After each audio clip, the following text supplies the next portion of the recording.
Israel और Hamas के बीच चल रहे संघर्ष में अब तक सीमा के दोनों तरफ सैकड़ों की संख्या में लोगों की मौत हो चुकी है। साथ ही इस युद्ध का इसके आसपास के देशों में भी फैलने का बहुत ज़्यादा खतरा है। दोस्तों, इस वीडियो में हम जानेंगे कि इजराइल और फलस्तीन के बीच आखिर विवाद का कारण क्या है। इस वीडियो में हम पॉइंट बाई पॉइंट बात करेंगे और सारे पॉइंट को कवर करेंगे कि सबसे पहले तो जानेंगे कि इजराइल क्या है और इजराइल किस तरह से बना था। उसके बाद हम जानेंगे कि हमास क्या है और हमास किस तरह से इजराइल के ऊपर अटैक करता है। तीसरे पॉइंट में हम जानेंगे कि यरूशलेम क्या है और इसके वजह से ये विवाद क्यों होता रहता है हमेशा। अगर आप लोग न्यूज को फॉलो करते हैं तो आपको पता होगा कि आप गाजा पट्टी के बारे में भी सुन रहे होंगे। हम चौथे पॉइंट में बात करेंगे कि गाजा पट्टी क्या है और पांचवें पॉइंट में हम जानेंगे कि वेस्ट बैंक क्या है जिसके कारण ये सारा युद्ध हो रहा है। और आप एक और संगठन का नाम सुने होंगे जिसका नाम है हिजबुल्लाह। वीडियो में हम जानेंगे कि हिजबुल्लाह और हमास ये सारे क्या है और यह किस तरह से इजराइल के ऊपर अटैक करते हैं। तो आइए इस वीडियो की शुरुआत करते हैं। इजराइल और हमास के बीच जो युद्ध अभी चल रहा है इसकी शुरुआत 7 अक्टूबर 2023 को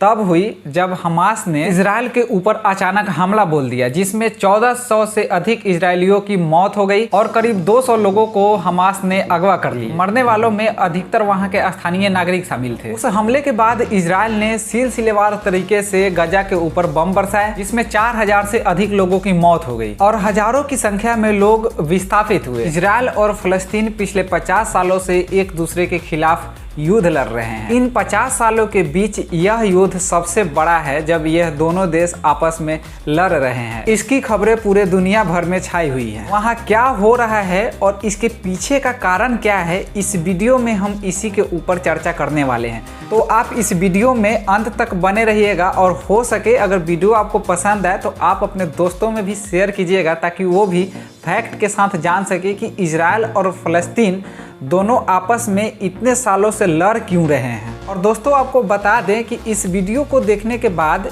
आप अपना राय खुद बना सकते हैं कि आपको इजराइल का सपोर्ट करना चाहिए या फलस्तीन का।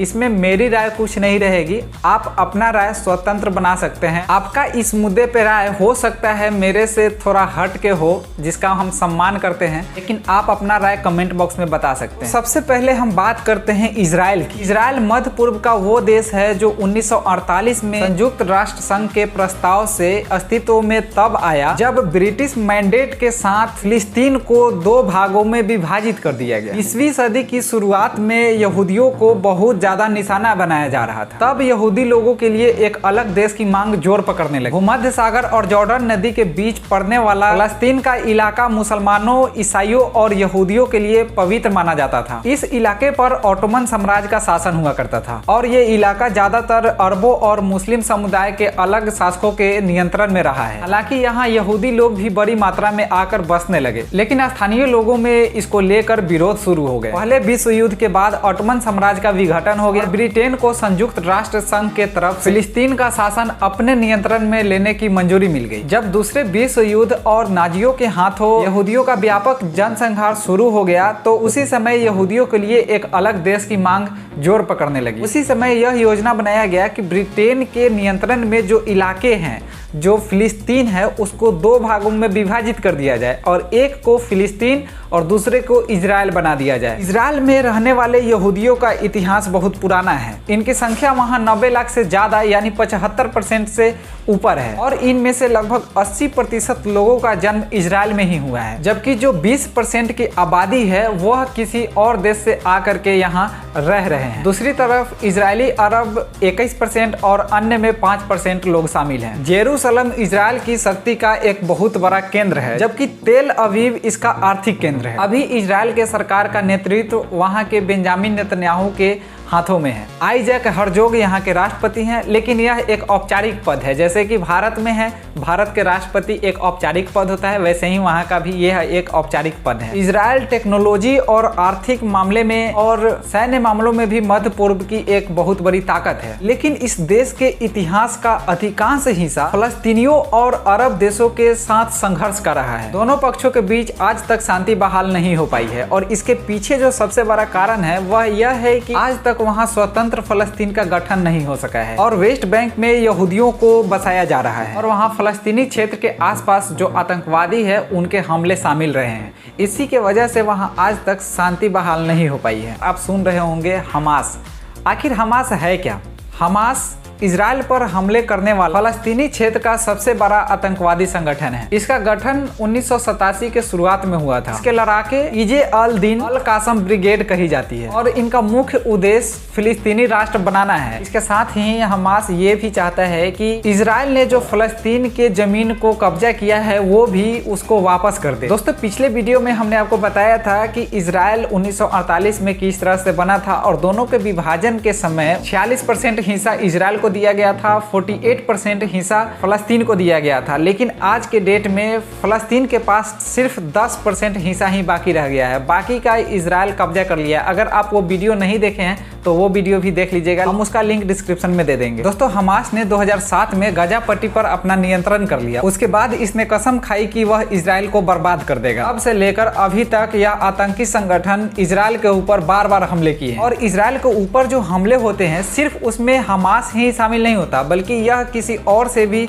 सहायता लेकर के इजराइल के ऊपर लगातार हमले करते रहता है। दूसरी तरफ इजराइल ने 2007 से ही मिस्र के साथ मिलकर गाजा पट्टी की नाकेबंदी कर रखी है। मतलब वहां से कोई ना आ सकता है ना कोई जा सकता है विदाउट इजराइल के परमिशन के। हमास को इजराइल, अमेरिका, ब्रिटेन ये सारे देश आतंकी संगठन मानते हैं। दोस्तों, इजराइल और फलस्तीन के बीच जो अभी युद्ध हो रहे हैं उसके पीछे जेरूसलम भी एक बहुत बड़ा कारण है। जेरूसलम 2800 ईसा पूर्व अस्तित्व में आया था। यह नाम सेमेटिक भाषा से बना हुआ है। इसका मतलब होता है शांति का घर या शांति का शहर। यहूदी, इस्लाम और ईसाइयों के आस्था का केंद्र जेरूसलम प्राचीन काल से ही धार्मिक विवाद का विषय बना रहा है। संयुक्त राष्ट्र के प्रस्ताव में कहा गया था कि जेरूसलम को स्वतंत्र दर्जा मिलेगा। मतलब जेरूसलम जो जगह है वह किसी के अंडर में नहीं रहेगा, किसी के कंट्रोल में नहीं रहेगा। लेकिन 6 दिनों के युद्ध के बाद इजराइल ने इस पर पूरी तरह से अपना कंट्रोल कर लिया और 1980 में यहाँ की संसद ने एक प्रस्ताव पारित किया जिसने इस शहर को अविभाज्य घोषित कर दिया। उसके बाद से इसके ऊपर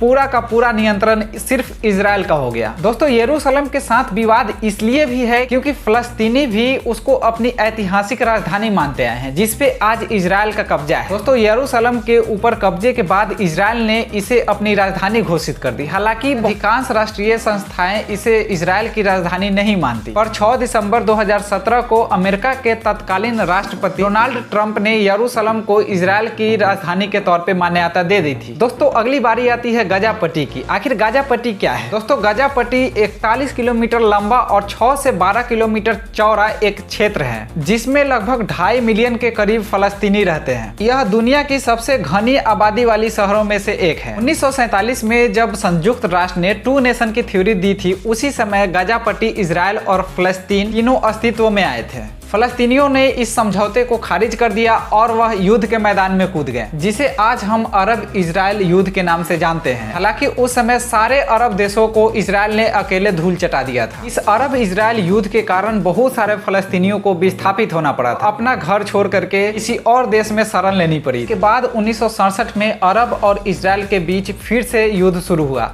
जो 6 दिनों तक चला और इसमें भी अकेले इजराइल इन सारे अरब देशों को धूल चटा दी। इस युद्ध के साथ ही गाजा पट्टी, मिस्र का सनाई, जॉर्डन से वेस्ट बैंक और सीरिया से गोलन पहाड़ी भी इजराइल के नियंत्रण में आ गए और उस युद्ध में लगभग 5 लाख लोगों को विस्थापित होना पड़ा। शायद आप यहूदीवाद के बारे में नहीं जानते हो, लेकिन इन सब के बीच आपको ये फैक्ट भी पता होना चाहिए। जायनिज्म या यहूदीवाद यहूदियों का एक राजनीतिक आंदोलन है जो 19वीं शताब्दी के आखिर में उभरा और इसने वास्तव में वहां इजराइल के गठन को बढ़ावा दिया जहां प्राचीन काल से यहूदी और मुसलमान एक साथ रहते थे। जायनिज्म शब्द का प्रयोग गलती से सामान्य यहूदियों के लिए किया जाता है, लेकिन बहुत सारे लोग ऐसे भी हैं जो यहूदी धर्म में आस्था जायोनीवाद के बगैर भी रखते हैं क्योंकि वे आधुनिक इजराइल में विश्वास नहीं रखते। बाइबिल के मुताबिक यहूदियों की जो जड़ें हैं वो सेमेटिक संस्कृति में है। 19वीं शताब्दी में सेमेटिक विरोधी शब्द का प्रयोग उन लोगों के लिए किया जाता था जो यहूदियों को नकारा करते थे। हालांकि अरब लोगों में भी कुछ लोग सेमेटिक मूल के हैं। फलस्तीनी राष्ट्रीय प्राधिकरण एक फलस्तीनी राजनीतिक संगठन है जिसकी स्थापना फलस्तीनी मुक्ति संगठन और इजराइल के बीच हुई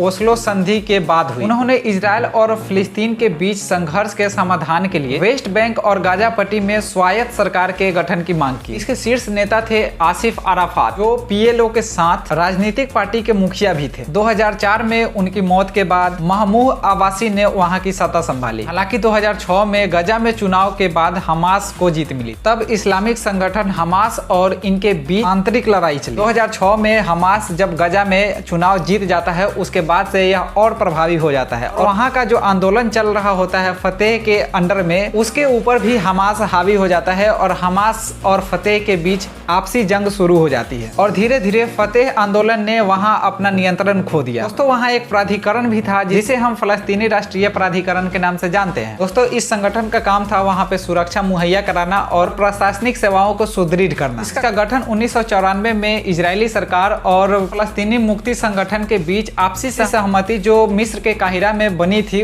उसके बाद हुई। वो सहमति यह थी कि इजराइल फलस्तीन के उन इलाकों को छोड़ देगा जो वह अपने कब्जे में कर रखा है। प्राधिकरण का मकसद उन इलाकों में देख रेख करना था जिसे इजराइल ने खाली किया। गजा पट्टी और पूर्वी यरूशलेम के बाद वेस्ट बैंक एक ऐसा इलाका है जिसका गठन 1948 में संयुक्त राष्ट्र के प्रस्ताव के तहत किया गया था। हालांकि 1967 में अरब और इजराइल के बीच 6 दिनों के लिए जब युद्ध चला तो यहूदियों ने जॉर्डन रिवर की ओर से वेस्ट बैंक के करीब 6000 वर्ग किलोमीटर के जमीन पर अपना कब्जा कर लिया। इजराइल ने तब पूर्वी यरूशलेम पर भी अपना नियंत्रण हासिल कर लिया था। वहाँ 30 लाख से अधिक फलस्तीनी लोग रहते हैं, लेकिन इजराइल ने वहाँ बहुत सारी बस्तियां बसाई जिसके बाद वहाँ आज 7 लाख के करीब यहूदी रहते हैं। अब इन सब के बीच इजराइल और फलस्तीन के बीच युद्ध का सबसे बड़ा कारण यह भी है कि इजराइल यहूदियों को वहाँ बसा रहा है और वहाँ के जो मूल निवासी हैं, जो फलस्तीनी हैं, उनको अपना घर छोड़ करके कहीं और भागना पड़ रहा है। इसलिए भी वहाँ इजराइल और फलस्तीन आपस में लड़ रहे हैं। वेस्ट बैंक पर फलस्तीनी राष्ट्रीय प्राधिकरण का शासन है जिसके प्रमुख महमूद अब्बास हैं। ये चरमपंथी राजनीतिक दल फतेह से ताल्लुक रखते हैं जो खुद 2000 के दशक से ही हमास के बीच सत्ता को लेकर विवादों में रहते हैं। दोस्तों इन सब के बीच आपने बार बार सुना होगा रफाह क्रॉसिंग, जिसे अगर इजराइल बंद कर देता है तो सारे फलस्तीनी वहीं के वहीं रह के मर जाएंगे, लेकिन उनको बाहर जाने का कोई रास्ता नहीं मिलेगा। आइए इसके बारे में भी हम बात करते हैं। दोस्तों जब 1967 में अरब देश मिल करके एक साथ मिल करके इजराइल के साथ युद्ध लड़ रहे थे, उसी समय इजराइल ने मिस्र के सिनाई प्रायद्वीप और रफाह शहर पर कब्जा कर लिया। हालांकि समझौते के बाद इजरायली सेना वहां से लौट गई पर रफाह को एक बॉर्डर से विभाजित कर दिया गया, जिसके एक तरफ मिस्र तो दूसरी तरफ गाजा पट्टी है। वहां पर एक बॉर्डर क्रॉसिंग बनाई गई जो आज के डेट में गाजा में जाने के लिए एकमात्र जमीनी जरिया है जिस पर इजराइल का सीधा सीधा नियंत्रण है। क्रॉसिंग के एक भाग को मिस्र संभालता है और दूसरी भाग को इजराइल संभालता है। हालांकि गाजा में किसी को भी या किसी भी तरह के सामान को भेजना है तो उसके लिए इजराइल से मंजूरी लेनी आवश्यक है। बिना इजराइल के मंजूरी के इस बॉर्डर को क्रॉस नहीं किया जा सकता। अगर इस बॉर्डर क्रॉसिंग को इजराइल पूर्ण रूप से बंद कर देता है तो किसी भी तरह की आवाजाही नहीं हो सकती है और गजा में जितने भी लोग हैं वह वहां से बाहर निकल ही नहीं सकते हैं। इन सब के बीच एक और नाम आता है जिसे आप हिजबुल्लाह के नाम से जानते हैं। हिजबुल्लाह का अर्थ है अल्लाह का दल। यह एक ईरान समर्थित शिया इस्लामी राजनीतिक संगठन है। इसके गठन का मुख्य उद्देश्य इजराइल का विनाश है। साल 1992 से इसकी अगुवाई हसन नसरुल्लाह कर रहा है। हिजबुल्लाह का उदय कब हुआ यह बताना थोड़ा मुश्किल है। हिजबुल्लाह फिलिस्तीनी और मध्य पूर्व के शियाओं का समर्थक है। अपने उद्देश्य को पाने के लिए इस संगठन ने बहुत सारे हमले किए हैं। इसे अमेरिका, इजराइल, ब्रिटेन और बहुत सारे देश एक आतंकी संगठन मानते हैं। तो दोस्तों इस वीडियो में हम सिलसिलेवार तरीके से इजराइल और गजा के बीच जो युद्ध चल रहा है उसके बारे में बताने का प्रयास किए हैं। आप अपना राय कमेंट बॉक्स में बता सकते हैं। मिलेंगे अगली वीडियो में। जय हिंद।